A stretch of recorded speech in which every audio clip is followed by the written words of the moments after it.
एक गांव था, नाम था ढोलकपुर। बड़ा ही शांत और सुंदर गांव था।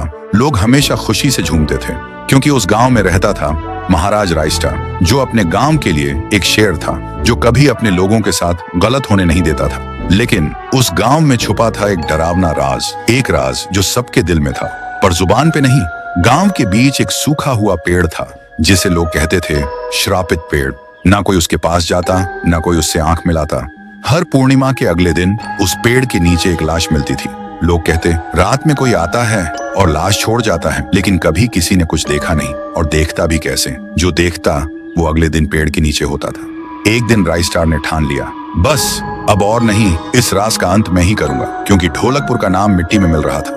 फिर एक पूर्णिमा की रात रायस्टार चुपके से जाकर पेड़ के पास बैठ गया। रात के 2 बजे एक आवाज आई, थुंग थुंग थुंग थुंग थुंग थुंग थुंग थुंग थुंग सहूर।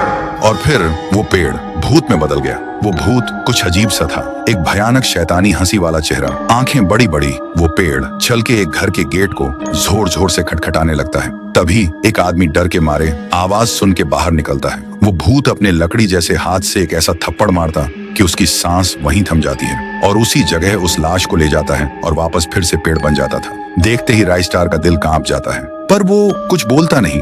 सुबह लोग भीड़ में जमा हुए और रायस्टार ने पहली बार उस पेड़ से बात करने की कोशिश की। पेड़ के अंदर से एक आवाज निकली, क्या तुम सब भूल गए मुझे? रायस्टार बोलता है, तू कौन है? पेड़ बोलता है, मैं हूँ ठुन ठुन ठुन साहुर। एक वक्त था जब मैं भी इस गांव का एक प्यारा सा बच्चा था, लेकिन 100 साल पहले मुझे इसी पेड़ से रस्सी बांधकर उल्टा लटका दिया गया, गांव वालों की आंखों के सामने, और मेरी मौत को तमाशा बना दिया गया, सिर्फ इसलिए क्योंकि मैंने एक राज देख लिया था जो लोग छुपाना चाहते थे।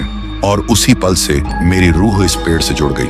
उस दिन से मैं इंसान नहीं, एक सज्जा बन गया और हर पूर्णिमा में एक राजदार को चुनता हूँ और फिर उसे उसकी खामोशी का हिसाब देता हूँ। रायस्टार बोलता है, लेकिन अब तो वो लोग मर चुके हैं ना जो तेरा कसूरवार थे। अब तू मासूम लोगों को क्यों मार रहा है? पेड़ कुछ देर चुप रहता है, फिर बोलता है, ठीक है, बस एक बार मुझे याद करो, एक दिया जला दो, फिर मैं कभी किसी को नहीं मारूंगा। फिर रात में सब लोग आते हैं, एक एक दिया जलाते हैं और तभी पेड़ अपने आप से आग पकड़ लेता है और आखिर में मुक्ति मिलती ठुन ठुन ठुन साहुर को। उस दिन के बाद गाँव में कभी कोई लाश नहीं मिली। हर पूर्णिमा में लोग एक दिया जलाकर उसकी यादों को जिंदा रखते हैं, क्योंकि अगर भूल गए तो सपने में एक आवाज सुनाई देती थी, थुंग थुंग थुंग थुंग थुंग थुंग थुंग थुंग थुंग सहूर।